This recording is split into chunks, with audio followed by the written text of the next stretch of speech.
Assalamualaikum warahmatullahi wabarakatuh. Innal hamdalillah nahmaduhu wa nasta'inu wa nastaghfiruh wa na'udzu billahi min shururi anfusina wa min sayyiati a'malina. May yahdihillahu fala mudilla lahu wa may yudlil hadiya lahu. Asyhadu an la ilaha illallah wahdahu la syarika lahu wa asyhadu anna Muhammadan abduhu wa rasuluhu la nabiyya wa rasula ba'dah. Allahumma salli ala Muhammad wa ala ali Muhammad kama sallaita ala Ibrahim wa ala ali Ibrahim wa barik ala Muhammad wa ala ali Muhammad kama barakta ala Ibrahim wa ala ali Ibrahim innaka Hamidum Majid. Qala Allah Ta'ala: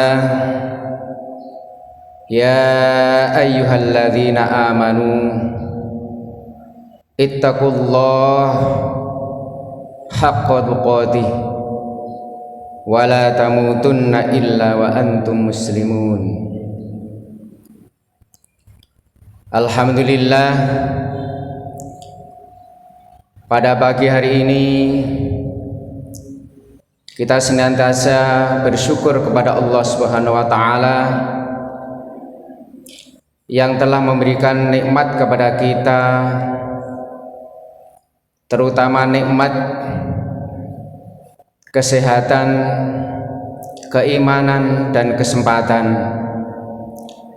Dan juga kita juga patut bersyukur bahwa di pagi hari ini kita telah dihidupkan kembali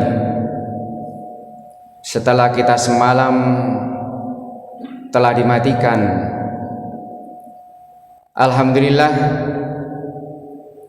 mudah-mudahan di awal pagi yang baik ini kita sudah mengawali ibadah-ibadah, yaitu ibadah rangkaian mulai dari sholat fajar, barangkali sholat malam, yang dilanjutkan dengan sholat subuh.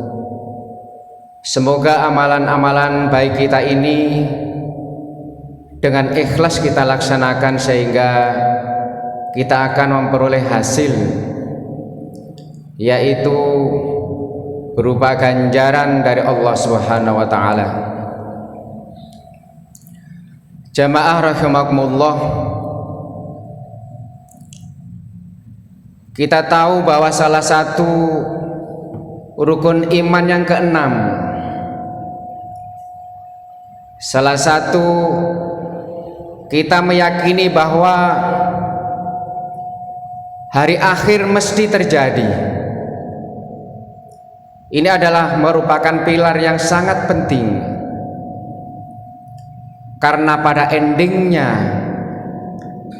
kehidupan betapapun hiruk pikuknya, pada akhirnya kita akan menghadapi hari akhir. Baik hari akhir secara pribadi maupun hari akhir yang disebut dengan hari kiamat, yang nanti pada waktunya kita akan merasakan betapa dahsyatnya kiamat itu sebenarnya. Mengapa demikian? Barangkali selama ini kita sudah banyak menyaksikan adanya tanda-tanda dekatnya hari kiamat, seperti adanya bencana alam, tanah longsor, bahkan badai, Tapi kalau kita meneliti dan kita perhatikan dari beberapa berita, sebetulnya di negara kita ini termasuk tanda-tanda yang barangkali lebih ringan daripada negara-negara yang lain. Kita ambil contoh di negara Amerika Serikat atau di lingkungan negara Amerika. Di sana banyak terjadi angin yang ekstrim, bahkan bisa menggulung seluruh kota. Walaupun kita juga pernah, ya kalau nggak salah pada tanggal 26 November itu di Aceh terjadi tsunami yang sangat dahsyat. Saya membaca di sana hanya hitungan menit. Untuk itu kita sebagai umat muslim yang beriman, tentunya kita tetap mengimani bahwa hari akhir itu pasti terjadi. Dan apa yang kita lakukan? Tentunya persiapan untuk menghadapi peristiwa yang sangat dahsyat itu. Dalam kesempatan ini saya mencoba membawakan materi tentang hari akhir yang saya ambil dari ensiklopedi hari akhir, yaitu yang dikarang oleh Dr. Muhammad Ahmad Al-Mubayyad. Beliau adalah ilmuwan peneliti dari Palestina. Di dalam sebuah pengantarnya di sana disebutkan bahwa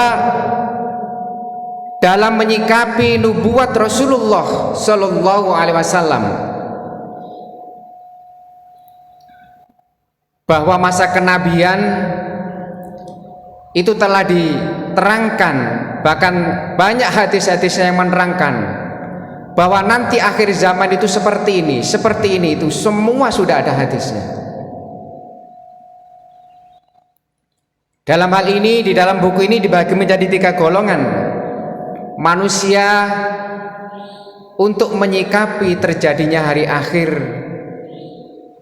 dan tanda-tanda peristiwa kejadian itu. Secara garis besar, bahwa sikap manusia menghadapi hari akhir ini dibagi menjadi 3. Yang pertama adalah mereka yang tidak menerima atau menolak. Yang kedua adalah orang yang tidak terlalu peduli, tapi percaya. Dan yang ketiga adalah kelompok yang beriman. Mudah-mudahan kita masuk kelompok yang ketiga ini. Siapa itu yang kelompok yang menolak dengan adanya hari kiamat atau hari akhir? Tentunya kita tahu semua adalah kelompok-kelompok sekuler yang biasanya didominasi oleh kelompok barat. Bahkan ada kelompok timur seperti Jepang. Ya, tentunya mereka itu adalah orang-orang atau kelompok yang tidak menganut agama samawi. Dari agama yang dianut adalah agama yang bersumber dari kebudayaan manusia.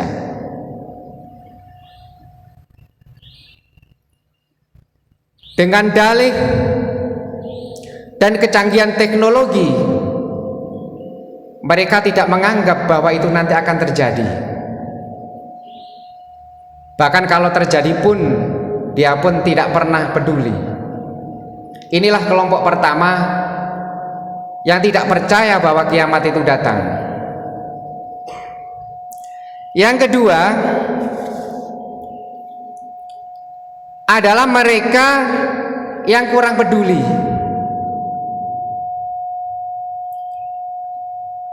Ini adalah bukan berarti dari orang-orang yang tidak intelek, tapi justru di sini adalah yang dikelompokkan dalam buku ini adalah orang-orang yang ilmuwan juga, yang suka meneliti, sehingga cara berpikirnya adalah sangat rasionalistis. Sesuatu yang tidak bisa diterima oleh akal, sesuatu yang akan terjadi yang sekarang belum terjadi, yang tidak diterima dengan akal, maka dia tidak akan percaya. Dan kelompok ini dibagi menjadi dua. Yang pertama adalah mereka yang secara lahir adalah sebagai ilmuwan dan ulama, tapi dia menganggap bahwa nas-nas atau dalil-dalil yang disampaikan oleh Rasulullah itu tidak begitu diyakinkan, harus diteliti dulu. Dan kelompok ini juga yang termasuk di dalamnya adalah para musuh-musuh Islam. Mengapa demikian? Karena di dalam nubuat Rasulullah dikatakan bahwa pada suatu saat nanti akan datang Imam Mahdi yang akan menaklukkan semua negeri. Dan di dalam kisah itu bahwa nanti yang menang adalah umat Rasulullah, yaitu umat Muhammad, dan menghancurkan umat-umat yang lain. Maka dengan itu dia tidak begitu yakin.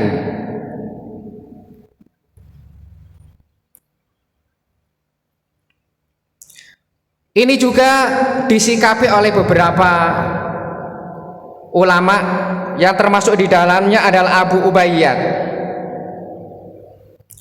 Abu Ubayyad ini mengkritik dan menyikapi pendapat Ibnu Katsir, yaitu yang terkenal dengan apa itu? Ibnu Katsir adalah ahli dalam bidang Al-Quran, sehingga dia juga mengkritisi. Apa yang dikritisi? Bahwa berita tentang Dajjal itu adalah sebenarnya adalah hanya omong belaka.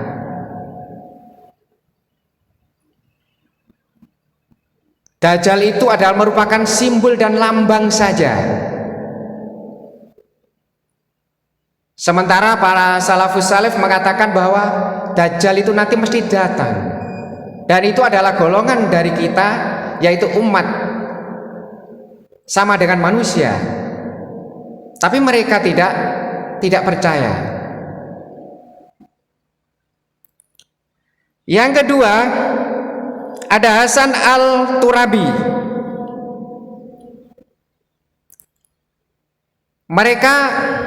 Dia membantah bahwa Isa itu nanti akan turun kembali. Dia mengatakan bahwa tidak logis.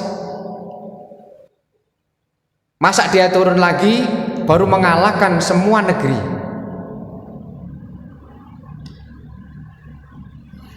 Hadirin yang dirahmati Allah Subhanahu wa taala, itulah kelompok pertama dari kelompok yang kedua.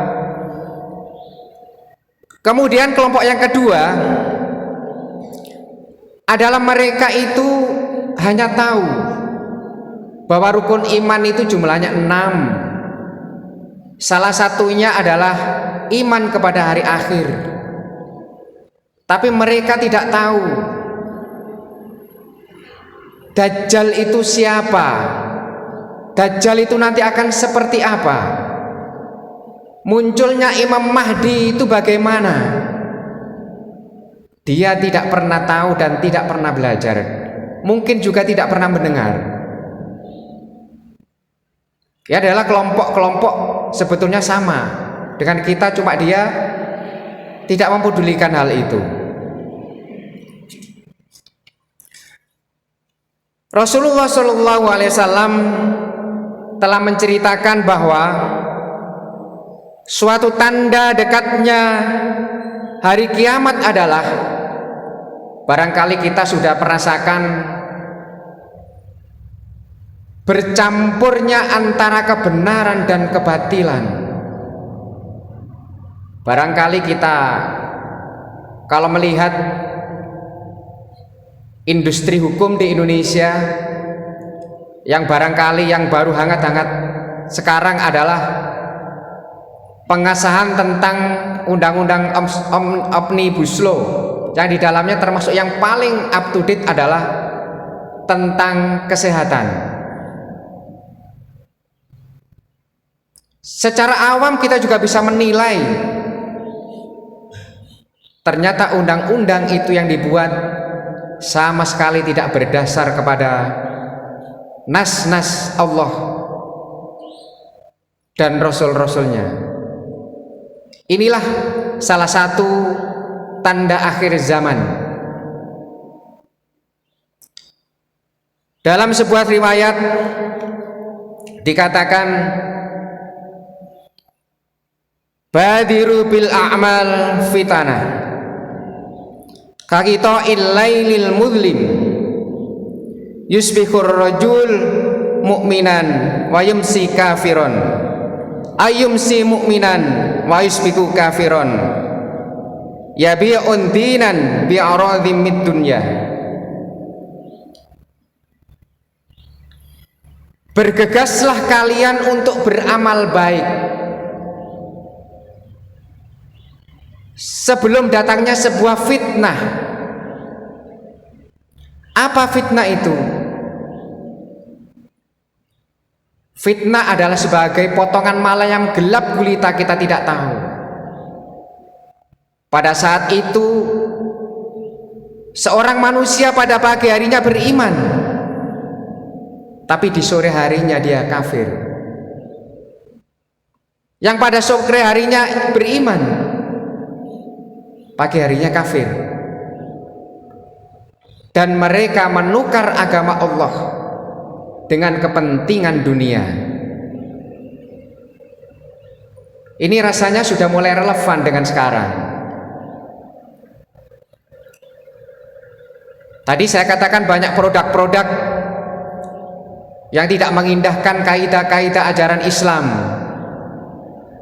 sehingga di sana terkenal adalah sekuler, urusan dunia melulu yang diatur.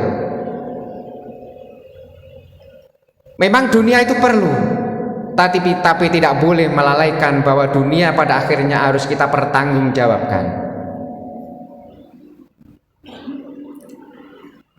Ma'asyiral muslimin rahimakumullah. Kemudian kelompok yang selanjutnya adalah kelompok yang ketiga, yaitu kelompok yang beriman, mengimani bahwa hari kiamat itu pasti terjadi. Ya, di sini juga dibagi menjadi 3 bagian. Yang pertama adalah mereka yang menerima nas-nas tersebut apa adanya. Dia beriman, tapi dia menerima apa adanya. Dia tidak mengkaitkan peristiwa yang sekarang dengan nas-nas itu. Jadi dia tidak akan peduli, karena dia tidak mengkaitkan antara kenyataan dengan apa yang telah disampaikan oleh Rasulullah Muhammad SAW. Kemudian kelompok ini juga pernah juga kita rasakan bahwa mereka menyikapi hari kiamat ini dengan biasa-biasa saja. Sedangkan kelompok yang lain adalah kelompok yang berikutnya adalah kelompok yang sangat berlebihan menyikapi. sehingga dia mencari dalil-dalil yang bahkan dikategorikan dhaif, dipakai, yang penting untuk kelompoknya adalah berhasil. Kita ambil contoh, yaitu kaum Syiah menganggap bahwa Nabi terakhir nanti adalah dari kelompok mereka, yang disebut dengan Imam Mahdi adalah dari kelompok mereka, sehingga dia membuat kampanye untuk meyakinkan umat bahwa selain kelompok mereka nanti akan dibantai. Juga muncul namanya Ahmadiyah. Dia menafsirkan bahwa nanti yang terakhir muncul adalah namanya Ahmad, sehingga muncul namanya Mirza Ghulam Ahmad. Ya, kita tahu dari India bahwa itu adalah Islam yang mengatakan bahwa ada nabi setelah Nabi Muhammad. Dan bahkan di Indonesia kita sudah pernah mengenal orang yang mengaku nabi dari Maryam, yang juga dia mengaku Jibril, yaitu namanya Lia Amiluddin, yang disebut dengan Lia Eden. Itu adalah kelompok-kelompok yang sangat kelewatan untuk menafsirkan hari akhir. Kemudian yang ketiga adalah kelompok yang imannya alhamdulillah